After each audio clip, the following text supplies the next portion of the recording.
And this recession really made me realize that I was wrong. And the understanding of crypto and adoption effects and network effects and technology made me realize that I was wrong. Again, nothing wrong with value investing. It'll do absolutely fine. But it's not the way to create, it's not the way to take risk. And again, that's not for everybody. Is that why your opinion or why your portfolio has gone from a small percentage of crypto to a pretty large position? Entirely. I was an equity cynic. I didn't like the equity markets, too high valuation. I would do some trading stuff, macro opportunities, but I've never been that buy and hold guy. I just couldn't get comfortable with this whole world. And then crypto started, and I've been in the space since 2013, but I still haven't figured it out. But I've really figured it out over the last 18 months and what it meant and how big the opportunity was. And I realized that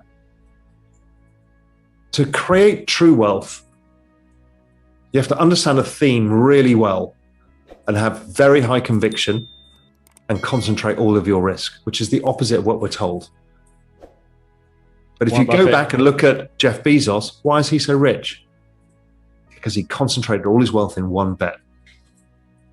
Now, you have to do that intelligently. You have to think about it. There's a bunch of, caveats, a lot of caveats to that.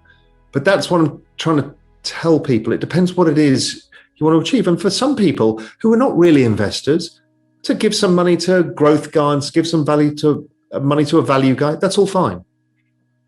But people who really want to get into it themselves, there's different opportunities. Some people can get rich owning gold mining companies. Some people can get rich owning value. Some people can get rich being short sellers in a bull market. There's no shortage of ways of getting rich. But the easiest way is trend following. And if you've got exponential trends behind your back, everybody can be the dumb money and all make money. And that's great.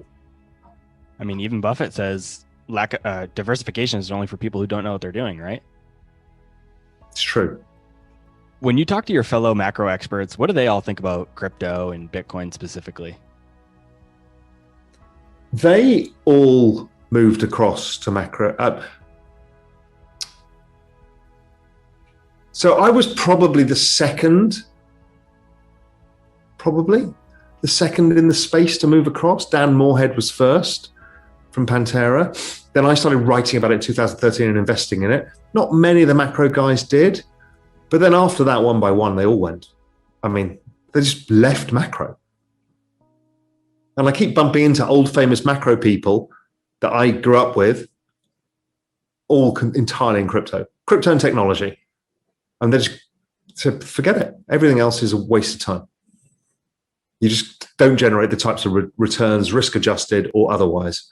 So they're all there and they're all coming. I don't know a single macro guy is not involved, put it that way. Do you think there's a pool of investors, not necessarily your sophisticated investors, but just general investors that are trying to chase the next Bitcoin?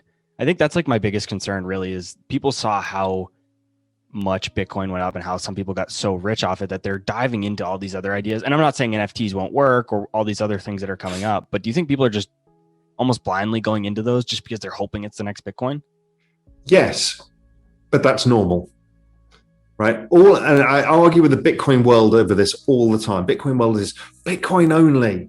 And I'm like, no, all investment has a risk curve. Where you are on your risk curve is up to you. It's how much risk you want to take. Now, it's the same in emerging markets or equity markets. You might start with the S&P, but you want to eventually end up owning Indian equities or whatever it may be, because they're riskier. They might go up more, but they might go down more. So risk-adjusted returns you're hoping will be better. That's what I do. That's normal.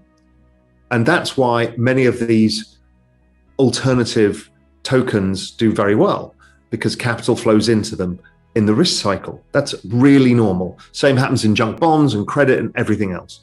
And because a bunch of people lost money in 2017, they're trying to tell people not to take risk in these things because they lost money. No, what we should be doing is educating people in what risks they're taking and why they're taking them.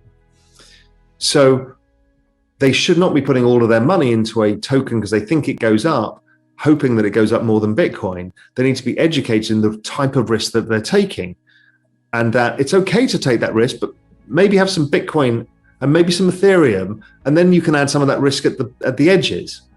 I had the dinner with a mate of mine last night from Little Cayman, the island of 140 people, and he's like, I've been watching all of your stuff, and I've been watching Real Vision Crypto and blah blah blah. I love this space. I said, what do you own? He said, I own Cardano and XRP. I said, why? What do you know about those? Well, they kind of feel like they could. I'm like, start with a core allocation to Bitcoin, move into Ethereum, spread some other money into other projects that could be interesting. They're very early. Some will go to zero, some will go nowhere, some will go up a lot. But none of us know at this point. We don't know what the adoption curve looks like.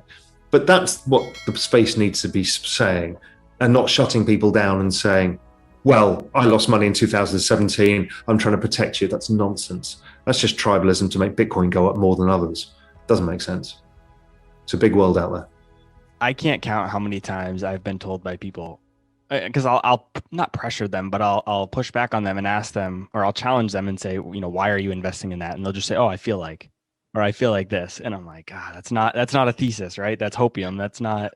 No. So how I addressed it was with some intellectual honesty.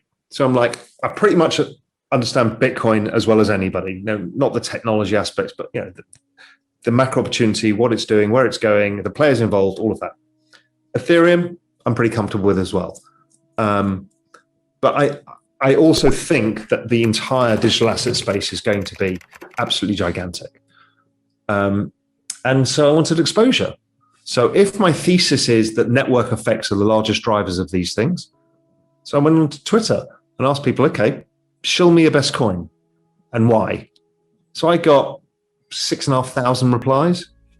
But what I did was just skim through and look at, okay, what are most people involved in? What do they care about? Where is the reasonable analysis coming from? So I got a basket of 10, equally weighted.